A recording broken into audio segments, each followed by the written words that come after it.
সুপ্রিয় দর্শক, দৃষ্টি টিভির পক্ষ থেকে আপনাদের জানাচ্ছি স্বাগতম। সুপ্রিয় দর্শক, আজ কানাইঘাটের আরাফাত রহমান কুকু স্পোর্টিং ক্লাবের সকল নেতৃবৃন্দ উপস্থিত হয়েছেন সিলেটের দক্ষিণ সুরমায়। এখানে বিএনপির চেয়ারপারসনের উপদেষ্টা ও যুক্তরাজ্য বিএনপির সভাপতি, সম্ভাব্য সংসদ সদস্য সিলেট ৩ আসনের জনাব এম এ মালিক সাহেবের বাসায়। এখানে উপস্থিত হন কানাইঘাট আরাফাত রহমান কুকু স্পোর্টিং ক্লাবের সকল নেতৃবৃন্দ এবং সুজনে সাক্ষাৎ করেন জনাব এম এ মালিক সাহেবের সাথে। আজকের এই সুজন্য সাক্ষাতে উপস্থিত থাকেন সিলেট জেলা যুব দলের স্বাস্থ্য বিষয়ক সম্পাদক ও আরাফাত রহমান কুকু স্পোর্টিং ক্লাবের উপদেষ্টা মণ্ডলীর সদস্য জনাব বদরুল আলম। উপস্থিত থাকেন কানাইঘাট আরাফাত রহমান কুকু স্পোর্টিং ক্লাবের সভাপতি ও কানাইঘাট পৌর স্বেচ্ছাসেবক দলের সদস্য সচিব জনাব মোহাম্মদ রিয়াজউদ্দিন। আজকের এই সুজন্য সাক্ষাতে আরও উপস্থিত থাকেন কানাইঘাট আরাফাত রহমান কুকু স্পোর্টিং ক্লাবের সিনিয়র সহসভাপতি জনাব ইমরান আহমেদ। উপস্থিত থাকেন সাধারণ সম্পাদক সিয়াম আহমদ ফাহিম। উপস্থিত থাকেন দপ্তর সম্পাদক ডালিম আহমেদ।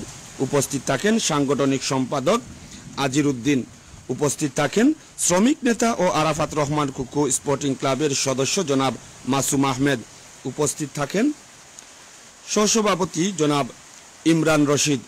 উপস্থিত থাকেন সদস্য ডালিম আহমেদ, বদরুল ইসলাম এবং উপজেলা জাসাসের সহসভাপতি জনাব নাজমুল ইসলাম। উপস্থিত থাকেন কানাইঘাট পৌর জাসাসের সহসভাপতি জনাব শাহেদ আহমেদ। এছাড়াও আজকের এই সৌজন্য সাক্ষাতে উপস্থিত থাকেন কানাইঘাট পৌর যুব দলের সদস্য জনাব তুফান মামুন। উপস্থিত থাকেন আরাফাত রহমান কুকু স্পোর্টিং ক্লাবের সদস্য জনাব শাহ আলম। উপস্থিত থাকেন তাজুল ইসলাম, নজরুল ইসলাম, আইমান, নাইব সারি সহ আরও অনেকেই।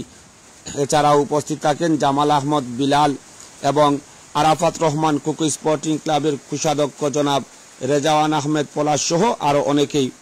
আজকের এই সৌজন্য সাক্ষাতে সাংগঠনিক বিষয়ে বিভিন্ন আলাপ আলোচনা করেন। দীর্ঘ আলোচনায় আজকের এই সৌজন্য সাক্ষাৎ অনুষ্ঠানে যুক্তরাজ্য বিএনপির সভাপতি এবং বিএনপির চেয়ারপারসনের উপদেষ্টা জনাব এম এ মালিক অনেক দিক নির্দেশনামূলক আলাপ আলোচনা করেন এবং কানাইঘাটের নেতৃবৃন্দকে আরও উৎসাহিত করেন। এ বিষয়ে অনেক গুরুত্ব